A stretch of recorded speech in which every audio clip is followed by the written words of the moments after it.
I'm Jennifer Failer, the area manager for Bureau of Reclamation's Albuquerque area office. The water I drink most years in Albuquerque originates from Reclamation's San Juan Chama project, which is up at the headwaters of the tributaries to the San Juan River.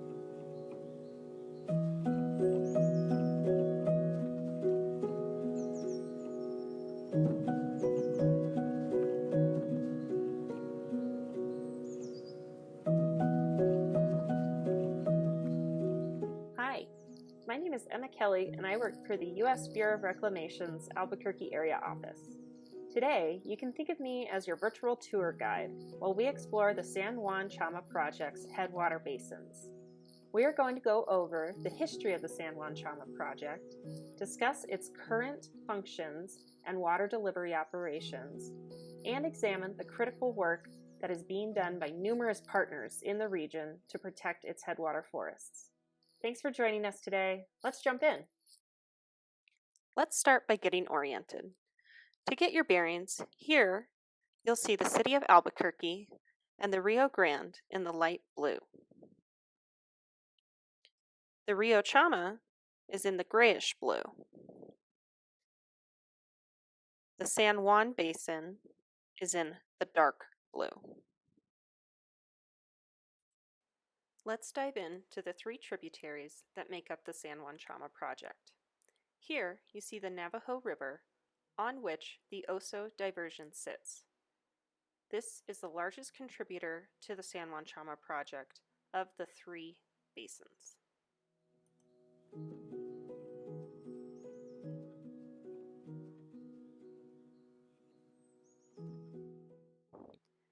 Here you see the Little Navajo River and the Little Oso diversion structure that sits on it. This is the smallest of the three tributary basins and produces the least amount of water for the project.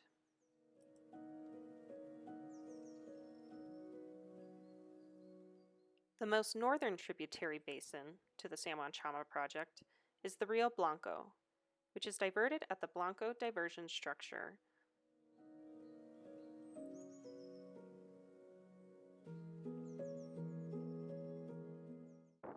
All three of these basins are in the San Juan River Basin and eventually drain into Navajo Reservoir and into the Colorado River at Lake Powell. In the orange, you'll see the three tunnels that make up the San Juan Chama project: the Blanco Tunnel, the Oso Tunnel, and the Azotea Tunnel. The Azotea Tunnel is the longest of the three and channels under the Continental Divide. From the Azotea Tunnel outlet works, the diverted water flows through Willow Creek and eventually fills Heron Reservoir. This is where the San Juan Chama project water meets the Rio Chama. It is then carried into the Rio Grande project's El Vado Reservoir. After El Vado, the Rio Chama flows through its Wild and Senate Canyon and into Abiquiu Reservoir. It then makes its final leg from Abiquiu to its confluence with the Rio Grande at Okeawinge Pueblo, just north of Espanola. The diverted water then flows in the Rio Grande south to its various beneficiaries, the largest of which being the city of Albuquerque, followed by the Middle Rio Grande Conservancy District. The list of the San Juan Chama project beneficiaries, or contractors, are the following: the city of Albuquerque, the Middle Rio Grande Conservancy District, the Jicarilla Apache Nation, Santa Fe and Los Alamos counties, the Pojoaque Valley Irrigation District, the city of Espanola, the towns of Belen, Las Lunas, Taos, Bernalillo, and Red River, and the Twining Water and Sanitation District, located in Taos Ski Valley. Now let's hear from John Stump with the Albuquerque-Bernalillo County Water Utility Authority to discuss how the city of Albuquerque relies on San Juan Chama project water. My name is John Stomp. I'm with the Albuquerque-Bernalillo County Water Utility Authority. I've been with the city and Albuquerque-Bernalillo County Water Authority for 25 years. This is my 25th year. I started out as the Water Resources Manager. I was the Water Resources Manager for 13 years. I was the project manager for the drinking water project and then I've been the chief operating officer for the last 9 years. So San Juan Chama is the most important water supply we have. The city of Albuquerque signed an initial contract back in 1963, and then it was revised in '65, and so we've had this water supply for 50 years. It's been very important to our future, and when we signed the contract, it was controversial because there was people that thought we were sitting on Lake Superior, and so why would we invest in a water supply like this when we're never going to need it? And of course, in the '90s, we found out that wasn't true. And then we had a plan in the '90s to transition away from sole reliance on groundwater to the river, and that San Juan Chama water became the centerpiece of our water resources strategy in the late '90s. We went through a process of increasing rates for 7 straight years and building a $500 million project to take that water into Albuquerque and drink it. And now I'm happy to say that since 2008, and I was the project manager on the job, that water's been flowing in Albuquerque for 12 years now. Since that time, the aquifer has been rising. And so even though we've had a series of droughts and low water supply years, the aquifer continues to rise, and we think it's going to rise for another 10 years. So there's not a lot of places in the country, or maybe even in the world, where we've had shortages of supplies, droughts. Even this year was bad. Next year is projected to be worse, and yet we're continuing to increase our water supply. So San Juan Chama water is our supply. It makes up a full 70% of our water supply for the future. And so we need to make sure that we protect that investment. And the water that we're supposed to get out of the watershed, we need to make sure we're getting that water. Now let's hear from Mike Hammond with the Middle Rio Grande Conservancy District to discuss how their irrigators rely on San Juan Chama project water. Good morning. I'm Mike Hammond. I'm the Chief Executive Officer of the Middle Rio Grande Conservancy District, and I've been in this position for almost 6 years now. But I also had hats in previous work history with the Bureau of Reclamation as the area manager, and understand the San Juan Chama project from both the federal and local perspective now that I've worked in both areas. And the San Juan Chama project, as many folks know, was authorized back in the 1950s and developed and built by 1970, when it first was delivering water to Heron Reservoir. But as part of that, the United States needed water users to contract for that water supply.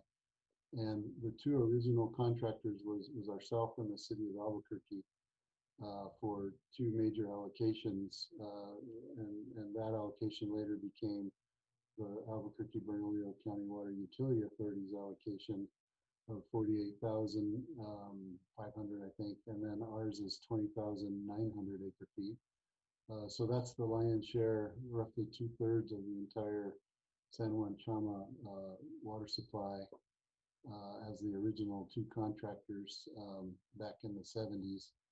And since then, that what seemed like a small block of water is extremely valuable to the Middle Rio Grande Conservancy District, because it's an imported supply. So we have lots of flexibility to use that water and store it, carry it over, do things with it that allows us to maximize our opportunities to meet our irrigation demands, as well as it's a block of water that can be moved strategically in the Rio Chama to, provide other benefits such as recreational flows and environmental flows, etc.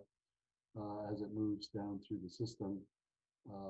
It also aids indirectly because once it's used, there's still return flows from the use of that water, and it eventually, some of that shows up down at Elephant Butte as part of our compact delivery requirements, and so it also indirectly helps us meet those kinds of obligations. But yeah, it's a critical component to the way we operate from year to year, and without it, we would have been in much dire straits and water short situations. The San Juan Chama project was completed in 1976 and has a firm yield of 96,200 acre-feet a year. Together, the City of Albuquerque and the Middle Rio Grande Conservancy District are allocated about 80% of the total volume of water diverted in the San Juan Chama project. Let's look more closely at one of the San Juan Chama project's diversion structures, the Oso Diversion Dam on the Navajo River. Victor Salazar, the field office manager for the Bureau of Reclamation's Chama Field Office, can tell us more. Okay, so in front of that trash rack is the opening to the tunnel, Oso tunnel.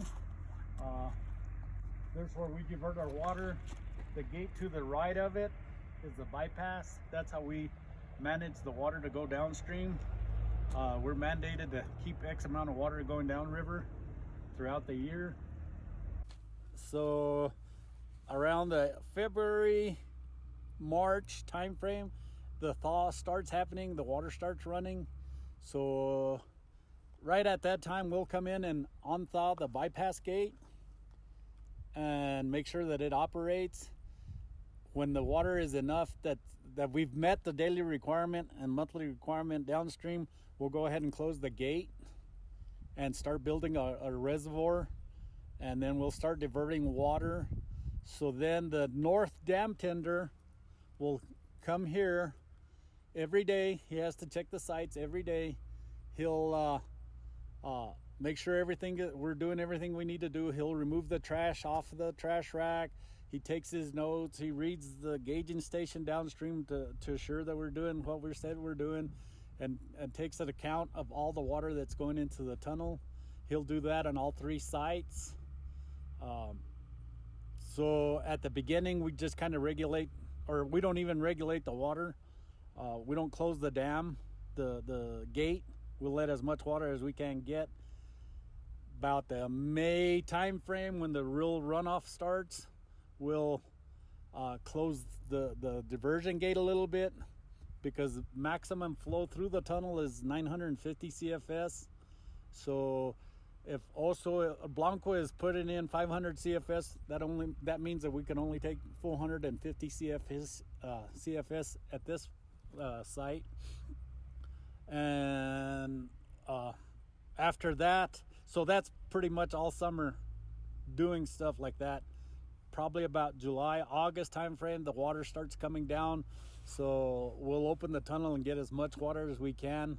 We're still continuing to clean the debris off of the trash rack.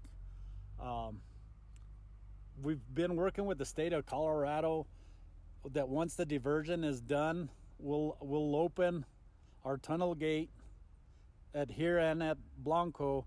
So when the monsoons hit, we take the head of the water, the big gulp of water, and put it in the tunnel. As soon as the flood is over, we'll close the diversion and try to meet the monthly downstream flow for that month. And by us taking the big bulk of the water, we prevent the flooding and sluicing or sediment downstream. So we've come to that agreement with the state of Colorado. August, September, the monsoons are over or whatever. The water, there's no water to divert anymore. We'll divert the water to the bypass and start our cleaning process. And it's just mucking all this stuff out. At Blanco, we have a special need. Depends what the flow is. Our forebay gets plugged with gravel. So then we have to remove part of the trash rack and stick our bobcat in there and remove all the sediment or gravel that's in the forebay. So we have enough room to pour water, divert water the following year. So probably August through December, we're busy cleaning sediments off of the reservoir. And that almost takes us through the whole year.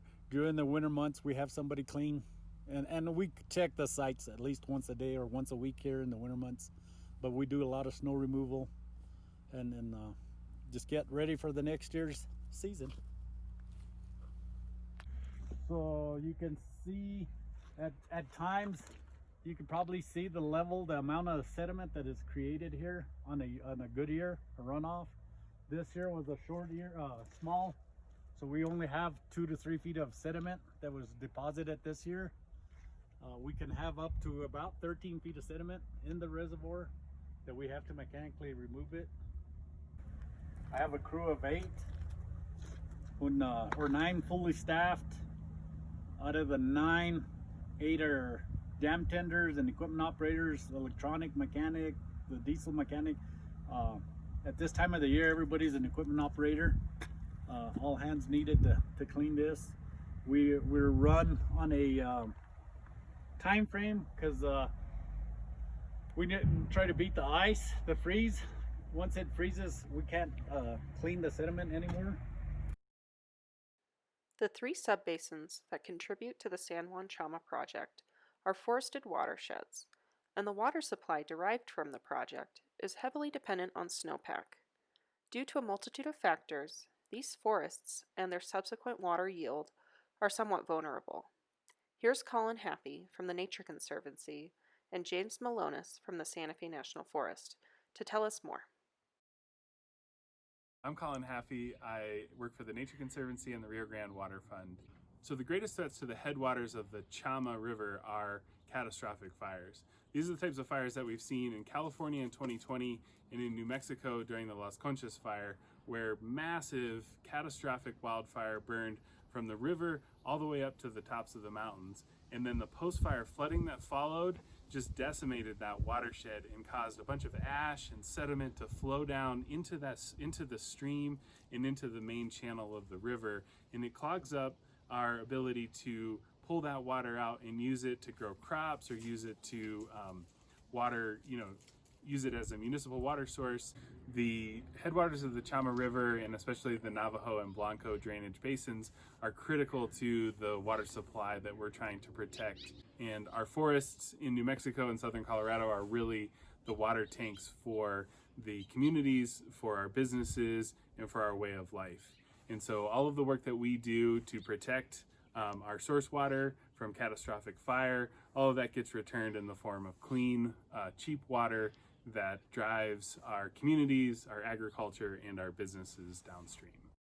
Okay.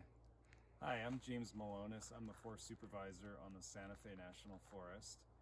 So when we look at this landscape and look at some of the major threats to the environment and then the communities that rely on those services from nature, we talked about fire being the primary one, that uncharacteristic fire that is not that low intensity fire that's able to kind of clear out and provide areas for native vegetation to come back. The other thing, we've seen a lot of insect and disease outbreaks, especially when you get up into southern Colorado and the spruce. There's tens of thousands of acres of kill from beetle kill. We also see a lot of our riparian areas are in need of restoration. Where we have, you'll see channels that are in size that are separated from the naturally would be kind of more of a riparian vegetation, providing, slowing down the water as we get our snowpack. Naturally would kind of slow that down so it provides water over a longer period of time. When you disconnect that riparian system, you lose that, and you also lose habitat for native trout and other species. So those are some of the main threats that we have, and it's a bit of a perfect storm because we have on top of everything else, we're seeing hotter and drier conditions, and so with climate change on top of the excluding fire for so long, we're in this pattern where that by excluding fire, having much more kind of unnaturally dense trees, that invites forest pests to play a bigger role than they would naturally. So it's kind of this negative feedback loop, and so we have to kind of look at that holistically and see how we make a difference, not only for introducing fire back, but also making sure that we are looking at our riparian areas, also looking at invasive species, insect and disease, and restoring kind of native grasslands as well that are important for wildlife and for ranching communities as well. Let's hear from John Stump again about the impacts that catastrophic fire have already had on downstream water users. During the Los Conchos fire, we saw the heavy sediment loads that can come down as a result of, burned areas, scarred areas, and then rainfall coming down without any protection. The amount of sediment that was coming down the river and the ash that was coming down the river was amazing. A lot of it was getting trapped in Cochiti, and then they had to release it because they didn't really have any choices. And so we were seeing ash flow down in the middle Rio Grande. And while our treatment plant was still capable of treating the water, we decided to shut off because just the perception of that ash flow in the river and the quality of water that it presented, and there's obviously a lot of organics, and our plant takes out organics, but you get to a spot where it becomes very prohibitive from a cost perspective. You're getting a very small quantity of water for a very high cost. So we decided to shut down. And we're able and blessed to be shut down because we have the aquifer and we've been planning for this. But for other entities that aren't as blessed as we are, like MRGC or others that are going to have to rely on that river, that's terrible. And so we need to prepare for that. We need to plan for that. And we need to take the steps that, everybody needs to take the steps collectively. And that's the only way it's going to get done. It is clear that the benefits of the San Juan Chama project are immense, but its vulnerabilities are just as vast. Let's hear from Mary Stuver with New Mexico State Forestry to discuss this further. I'm Mary Stuver. I'm the district forester with the New Mexico Forestry Division on the Chama district. A lot of times we're working and we're talking about the type of treatments that we do in the forest. And basically what we're trying to do is we're trying to create a resilient forest, a healthy forest. What has happened over the years and over the century is that we have been quite effective at excluding fire, and we're understanding now that fire is a real important aspect to keeping these forest ecosystems healthy. But on the other hand, when the fuels have built up like they have over the century, fire becomes the biggest threat to these ecosystems. So if we can have forest systems that burn in the way that fires burned historically, rather than these huge catastrophic fires that we're seeing now, we're hopeful that we're able to not only maintain a healthy forest, but having a healthy forest is critical to our water supply, and not only the amount of water that we have, but the quality of that water. So when we have a large catastrophic fire, we see a lot of erosion. We see tons and tons of soil that actually took 100,000 years to develop as forest soil, washing off in the first year after a fire. And if we can create forest conditions where fires don't burn that hot, then we don't get that kind of erosion. And so not only is it important to do these treatments to protect our communities, but it's important to do these treatments to protect our water. And so it's a win-win once we get these systems working the way they were, the way they evolved to work. One other thing that we're concerned about up in this watershed, because it is headwaters, is snow retention and being able to maintain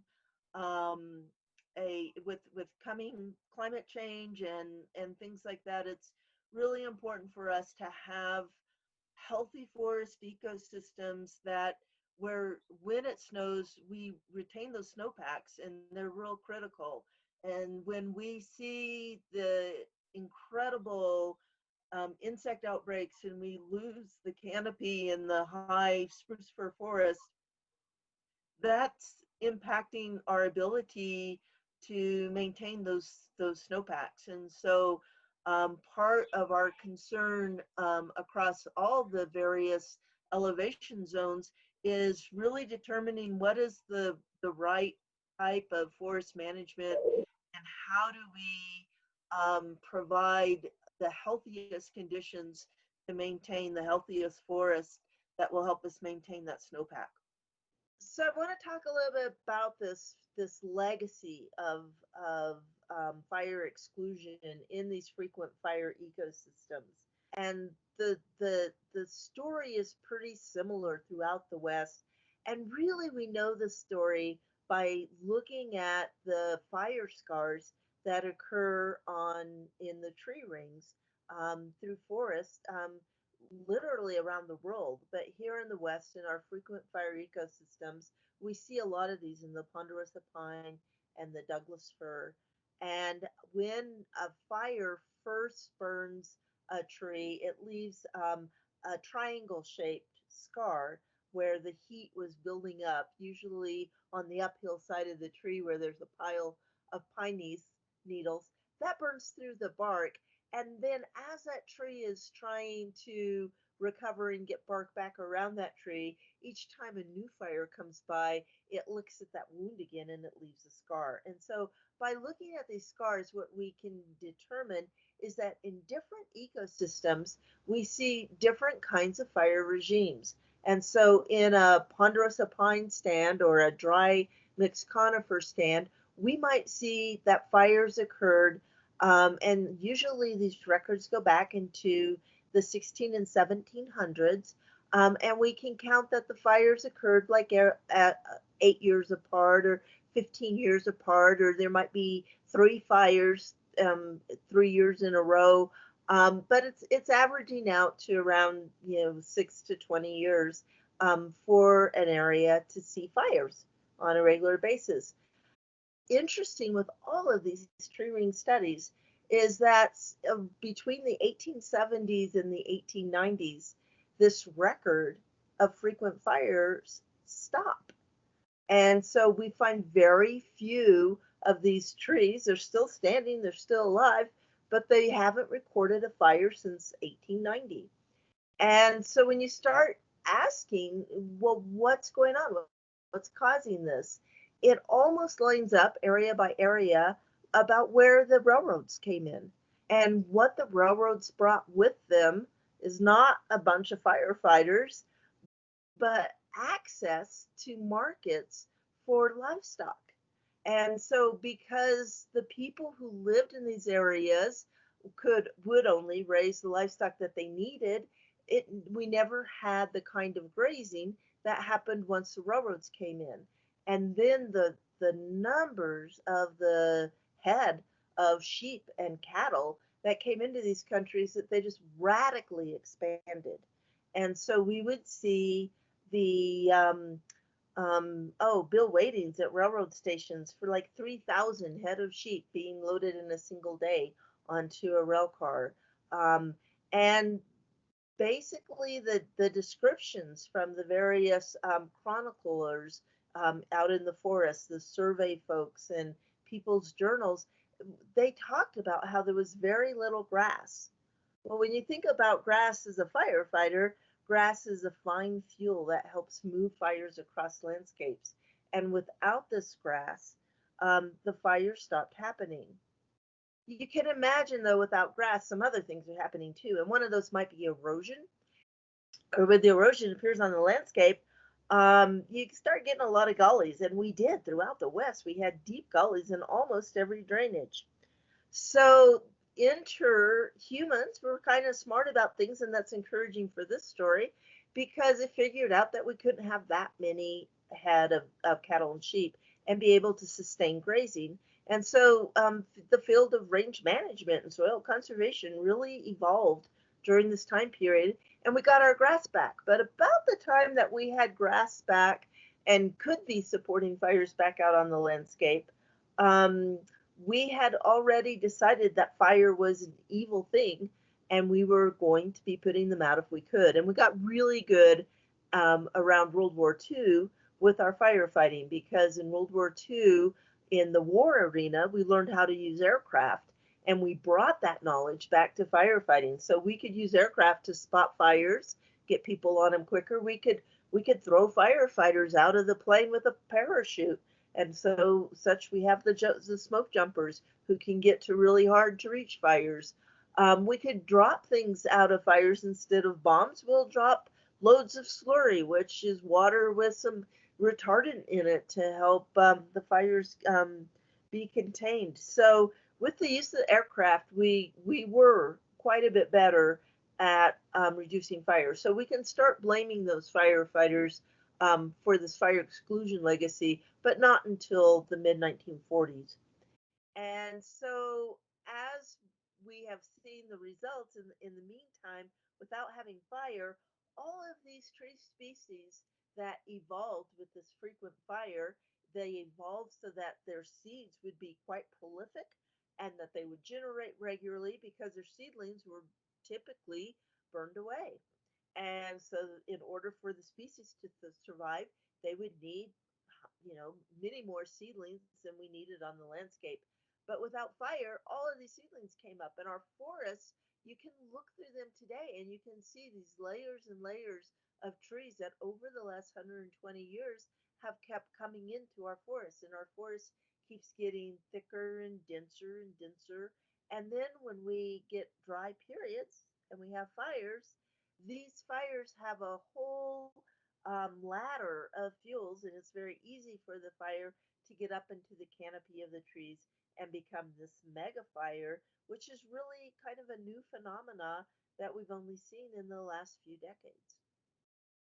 So that's kind of the background of the whole frequent fire story of fires in the West and why we're facing these fires with fire behavior that's been outside that natural range, and why these thinning projects are so successful at moderating this fire behavior, because these thinning projects will take this tree density back to what it would have been if we had been having those regular fires burning through the landscape in the last 120 years. There are a variety of methods used to mitigate fire risk in the San Juan Chama project's headwaters. These techniques include thinning, or the mechanical removal of select trees in a forest stand to decrease density; mastication, the mechanical mulching of forest floor, which reduces understory vegetation into small chunks to open up the canopy and forest floor; and prescribe fire, to reintroduce the natural fire regime onto these forests. Here's Jared Daniels, the reclamation-sponsored AmeriCorps Vista volunteer working with partners in the region, discussing his role in these efforts.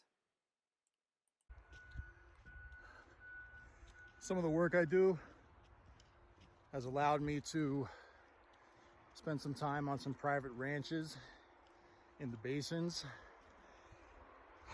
particularly the Blanco and the Navajo. These are two basins that provide water for the San Juan Chama project.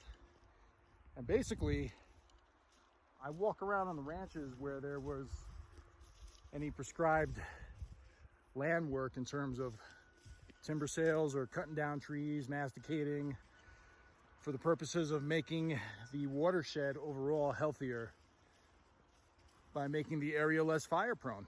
Or if a fire is going to come through, there are less trees to burn, the fire won't burn as hot, and folks who are trying to get in to slow down or stop the fire don't have as difficult a chance or a chore, really. It is important to have a high level of understanding of the value and the need for these treatments. Here's Mary again to walk us through this. So I'm going to talk a little bit about the why. I think it's important when we're doing our treatments on the landscape that we really understand not only what we're doing but why we're doing it. And so the um, the the basins, the San Juan basins that provide water into the San Juan diversion, are really a complex ecological um, area. And so the kind of thinning projects and treatments that we're doing are not necessarily ecologically driven as much as they're driven in terms of protection of infrastructure, such as the San Juan diversion, of water supply, of the homes that are up in that area. Um, we we often talk about um, that we do thinning in what we call frequent fire ecosystems. And the reason that we're thinning is to take the stand density back to the kinds of density of trees that we might find a couple of hundred years ago when fires were running through these stands frequently. And the stands that we're looking at up in the basins are some of them in on the more southern aspects are the type of ecosystems that see frequent fires. But some of them are northern aspects and our wetter sites are what we refer to as wet mixed conifer. And the fire regime there is very mixed. And so it may not have been a frequent fire. But we find that by doing these treatments and creating a stand density where we know that it will moderate fire behavior and will be less likely to get tree mortality and less likely to get severe erosion and debris flows, that we're protecting these resources that we value.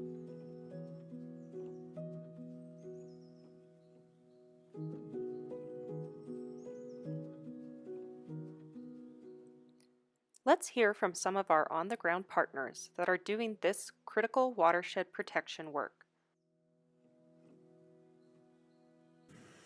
Hello, my name is Caleb Stotts. I am the director of the Chama Peak Land Alliance. We are a nonprofit organization as an alliance of landowners working in southern Colorado and northern New Mexico. I'll read off our mission statement.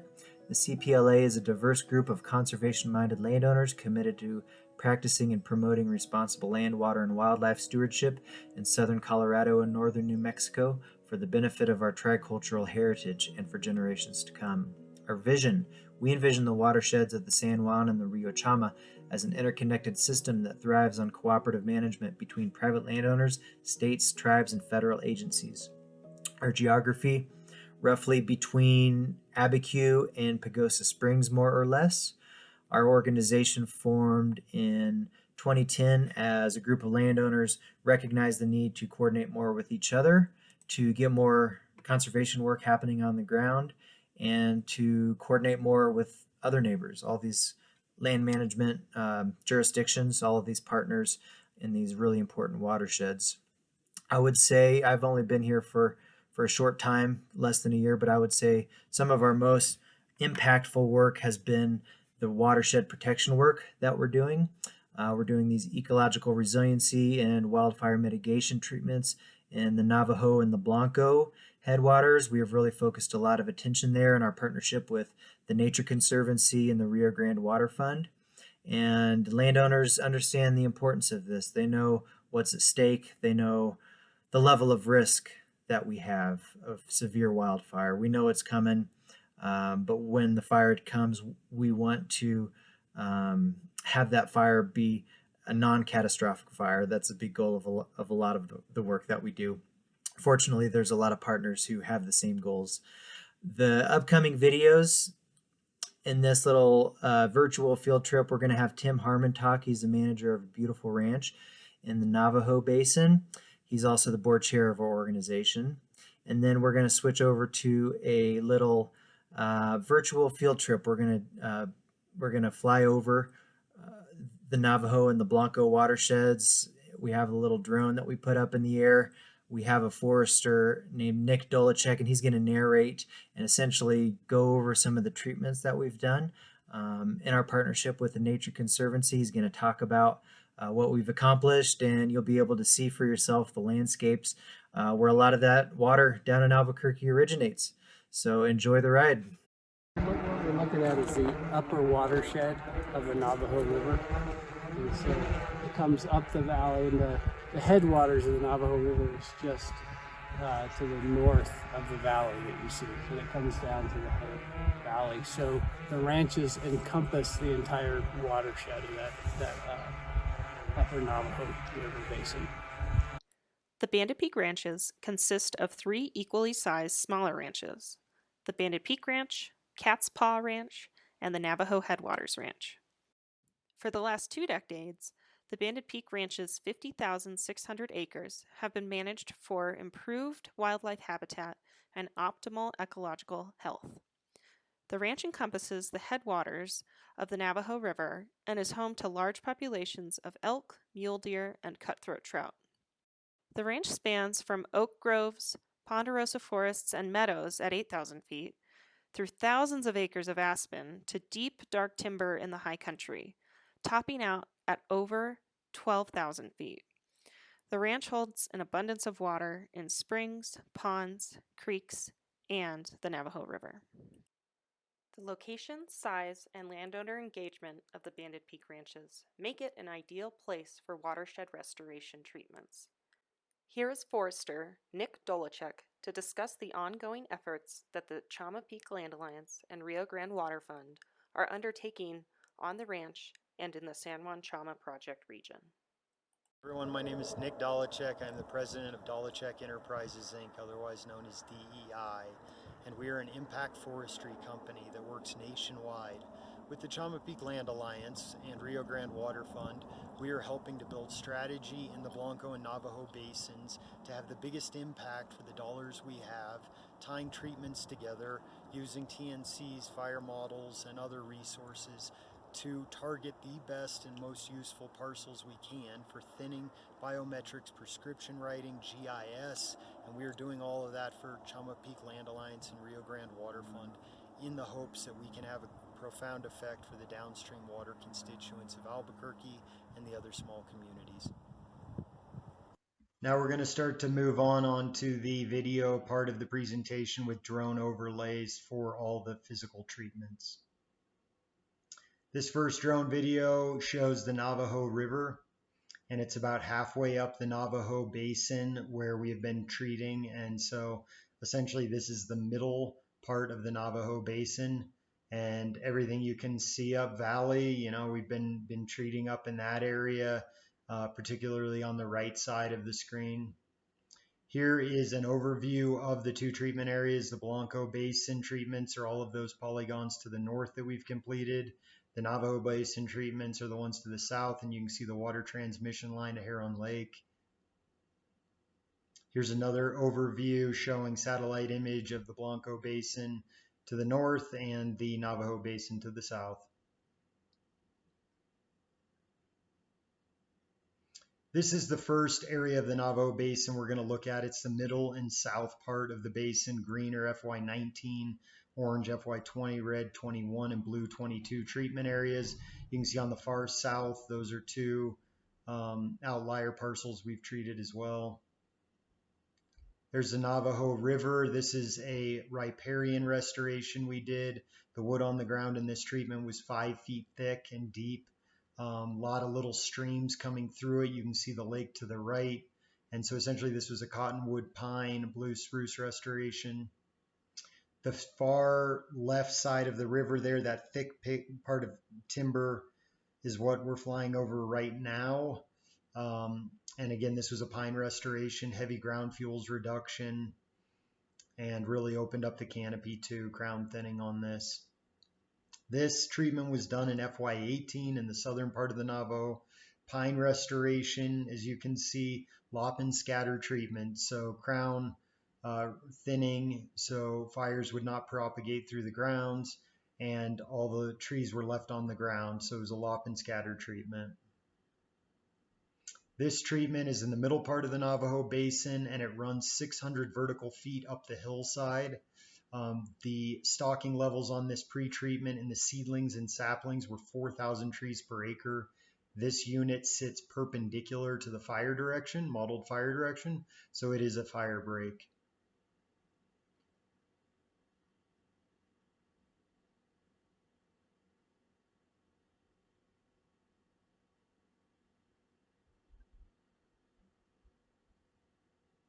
Now we're going to move up into the middle and northern part of the Navajo Basin. Green is FY19, purple FY18, orange FY20, and red FY21 treatments. And you can see how they all tie together strategically.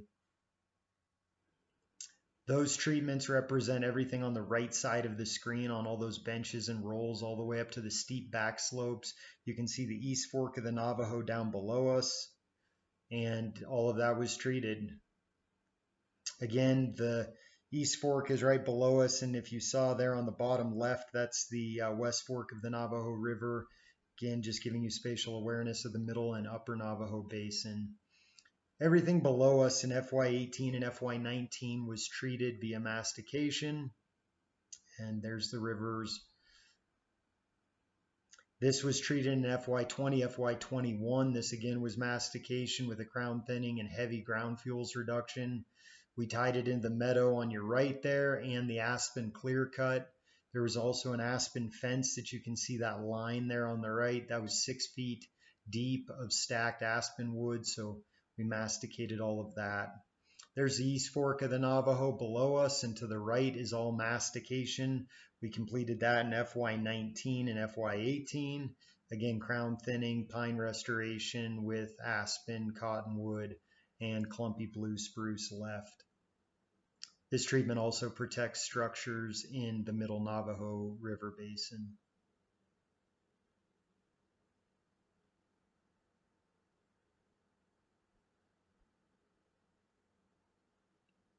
Now we're moving up into the Blanco Basin. Green polygons were FY18, purple 19, orange 20, red 21, and blue will be FY22 treatments that we have planned. Here's a view from the middle part of the Blanco Basin, and we are panning across. So starting right about there, everything you see are various landowners all the way up to the steep cliffs, and they are all treatments that we have done. So that's the upper end of the valley, and now spinning around several small residential parcels in here, meaning 2 to 200, 300 acres. So it's a lot of community outreach and education. Again, that's the southern part of the basin, and we've treated a lot on that hillside up to Forest Service. And to the right, we have 2 large parcels up there that we've been treating in as well. So really trying to build a collaborative with the Forest Service. There's the Blanco River. And below us are 2 separate land ownerships with mastication. And again, the river course on the right there. And as we come in, you can see the pine restoration, aspen, ground fuel reduction, and breaking up the canopy, just really trying to get those ladder fuels out and decrease the intensity of a fire in the area. All of this has been treated.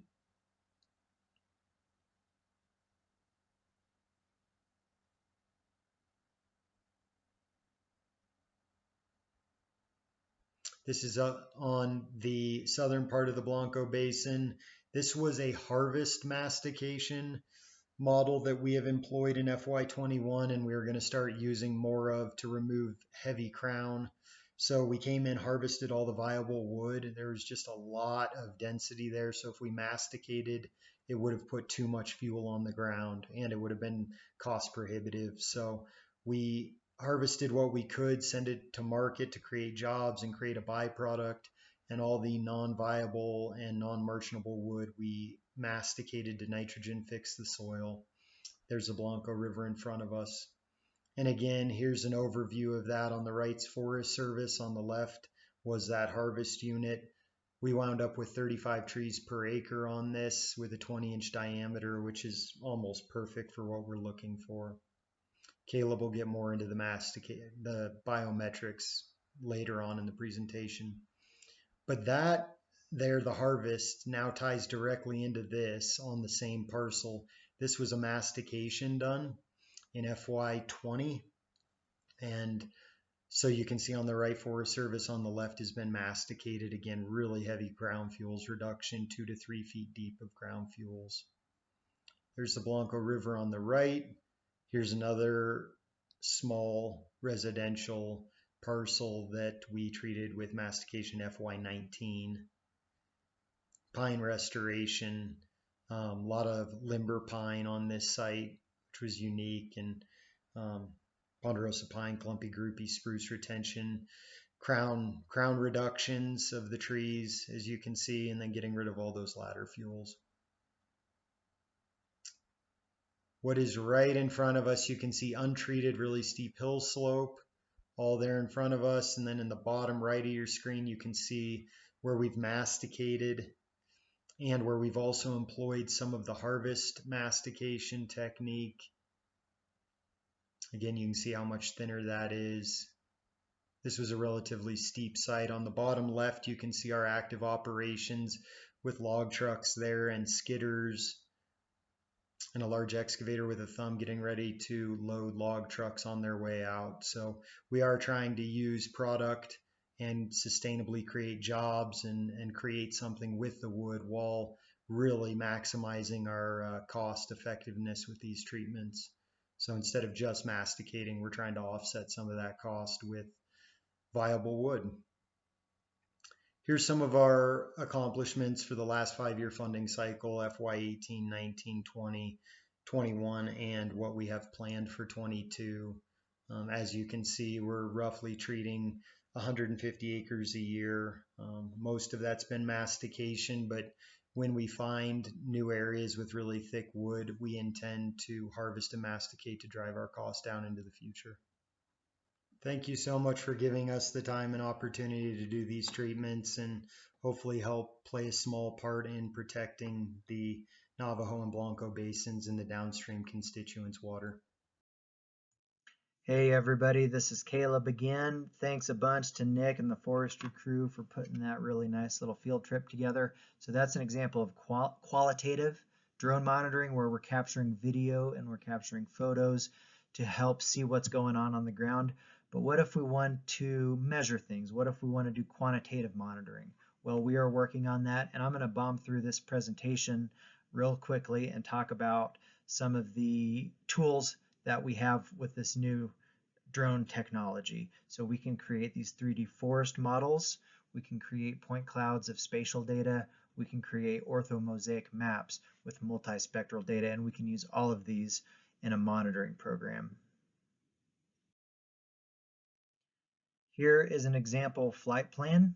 These little triangles that you see in the sky over this 3D model represent where photographs were taken from the drone. So we programmed this drone to fly in a grid pattern and take a certain amount of photographs in this unit. And these photos are georeferenced, and then we use software to stitch the photographs together, and that's how we get the orthomosaic maps and point clouds and 3D models. And this process is called structure from motion. So why are we doing this? It's a lot of work to start up a drone monitoring program. We are doing this for oversight, for cost effectiveness, for accuracy, and for adaptive management. I'm not going to read through this list, but I will say that adaptive management piece is really important for me. We need to monitor to determine if our desired conditions are being met, and if they're not being met, then we need to adapt to meet our goals. And so this is a really great way to do that, adaptive management and monitoring. So here is an example. This to the left is a treatment unit that's about 30 acres. The canopy cover is about 95%. And to the right are post-treatment conditions. And we did a canopy cover assessment using our drone imagery, and the canopy cover is about 41% right now. So we know that we dramatically reduced the canopy cover in there, and we left some spatial heterogeneity there too, as you can see with the patch sizes. As we work with our forest ecologist friends, they will always ask about trees per acre. And so we want to look at using drones to monitor trees per acre. Here in this unit, our trees per acre were 78. Our field-based data showed 177, but it's important to know that the number of plots that we had set up in here to collect field-based data was very small, so the drone-based trees per acre is probably a better representation of the actual conditions there. Quickly, if we look at our chart to the right, we'll see the composition of this stand and the trees per acre. And you can see this stand is dominated by aspen, has Engelmann spruce, and unfortunately a pretty heavy white fir component. We consider the white fir to be invasive or encroaching. The Douglas fir and the ponderosa pine are the species here that over anything else we are really trying to promote for ecologically resilient conditions. Okay, take-home messages really briefly. Drones are great for qualitative information, as we saw with that little field trip. For quantitative metrics, this is great for monitoring canopy cover. It's good for monitoring openings, distribution of patch sizes, spatial heterogeneity. There's potential for monitoring trees per acre, but we need more work to calibrate these models. There's potential for monitoring distribution of tree size classes. Again, this needs more work. We know that this technology is good at monitoring deciduous trees such as aspen versus conifer trees, which is important when you want to try to model fire behavior. But we do need more work to delineate different conifer species. This technology we know can be used to monitor snow accumulation and retention, which is important to think about as we look at the watershed function of these forests. I'll briefly talk about the fact that we're collecting sub-meter plot locations so we can eventually pair our field-based data to our drone-based data, and we can use this to calibrate algorithms if we have more funding. We're not there yet, but hopefully we will be someday.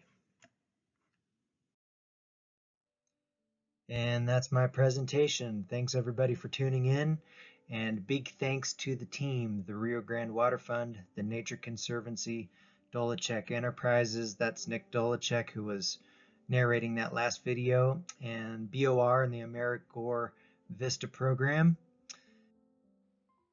Let's hear from Mike Hammond and John Stomp again about the investment that downstream water users have made in the upland forests.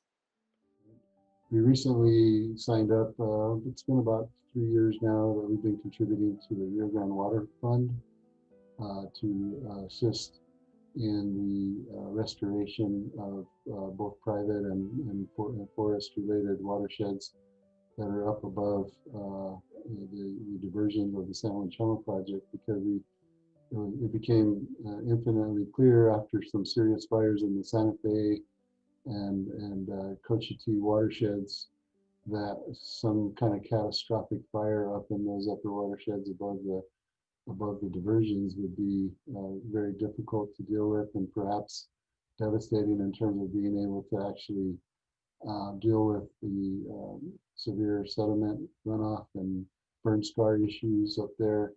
And then over the long term, maybe the loss of the reliability of some of that watershed up in that country. So we thought it was highly critical that this work be done. And we're pleased with the progress that whole program has achieved to date, and we will continue to do our part to support that effort in the future. Water. We know climate change is going to happen. We're going to have changes in the future. They're predicting hotter temperatures, which we're already seeing, less water supply, or at least more variable water supply. You could see a transition from more rain to less snow and more rain. I mean, there's a lot of predictions that really nobody knows what's going to happen. But what we do know is if we don't protect our watersheds, they're going to be vulnerable to water quality changes. They're going to be vulnerable to fires. And then once you have fires, then, you end up with floods and you get massive sediment dumps. And, you can destroy a project like the San Juan Chama project in a short period of time with a big mud flow from a fire area.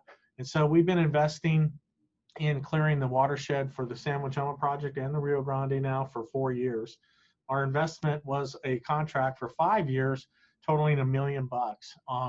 And we're contemplating the extension of that agreement actually right now, and how long that should be, what should be our investment, and to show the incredible success that we've had working with our partners in the Rio Grande Water Fund in getting this work done.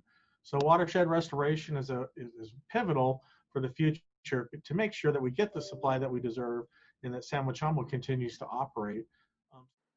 One of the critical components that makes work in this region so successful is the collaborative nature in which all the partners work. Let's hear from a few of the entities that support this synergy. Aaron Kimple with the Mountain Studies Institute will discuss the 232 Cohesive Strategy Partnership, and Mary Stuver will discuss the San Juan Chama Watershed Partnership. So I'm Aaron Kimple. I'm the Director of Forest Programs at Mountain Studies Institute and co-coordinator on the Two Watersheds, Three Rivers, Two States Cohesive Strategy Partnership. We came into the 232, as we call it, through understanding that we had great local efforts happening on the ground. Local efforts that were really responding to very place-based needs, but that those place-based needs overlapped and impacted a much broader geography. So I was working with the San Juan Headwaters Forest Health Partnership over on the Pagosa Ranger District in the San Juan National Forest. We were working to secure our watersheds and make sure that our communities had clean water available, even and proactively addressing forest health conditions so that clean water was available to our communities. And we began to realize that our watershed was tightly tied to other efforts, the San Juan Chama partnership down in New Mexico, and that the waters that we were working on were of importance to our downriver users. We also were watching fires that were burning in historic ways or out of historic range, so that they were going and crossing boundaries that we never thought possible. We had a fire start on the San Juan National Forest. It burned up to the Continental Divide and over the Continental Divide. And everybody thought the Continental Divide would offer just a natural barrier, that there wasn't enough vegetation to carry fire. And so suddenly the San Juan National Forest and the Rio Grande National Forest were linked as well. And when we started to think through how we could educate our communities, when we started thinking about the need for addressing the resources and the values, it really demonstrated the need to link our place-based values. Those place-based efforts are incredibly important. They make this work relevant to our community members and the people who live on the landscape, but putting them in that broader context of headwaters to user became a recognizable need. And that's where the 232 started coming together. It's how do we take those local pillars and build a context in which we can show that we're having true landscape impact, that we are working in the headwaters to protect our downstream users and protect their water needs. That's really how the 232 was born, and in the context in which it was born. And we were incredibly fortunate that when we started this dialogue, partners that came to the table embraced that vision, that they said, yes, we are doing our local work and we want to keep doing our local work, but we really want to be able to think about this as a holistic landscape, that we can work across public-private lands, that we can take state boundaries out of being a barrier to this work, that we can take regional boundaries out of being a barrier to this work. And so the 232 brought together three forests, but it wasn't just three forests, in one region, it was two regions. So suddenly we're having discussions across region 2 and region 3, across, counties, across states, and really taking a holistic approach to what's on the landscape and how we can work together to improve it.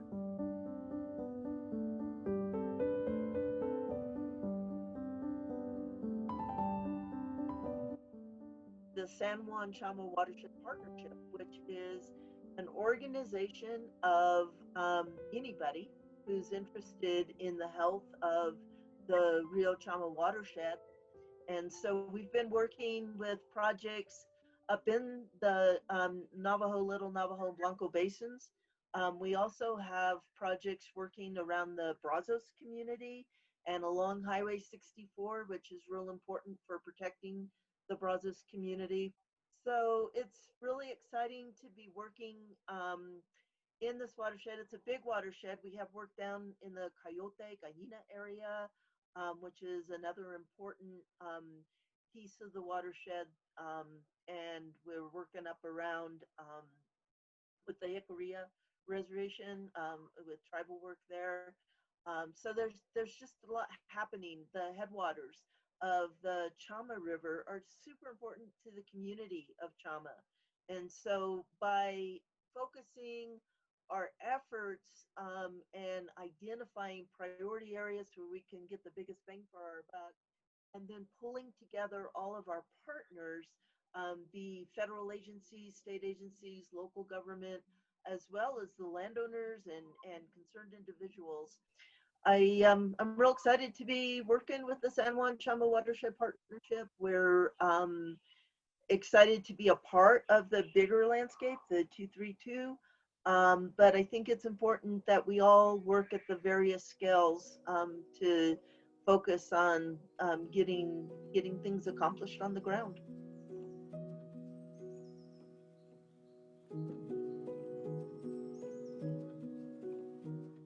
Thank you for joining us today on our virtual tour of the San Juan Chama Project and its headwaters.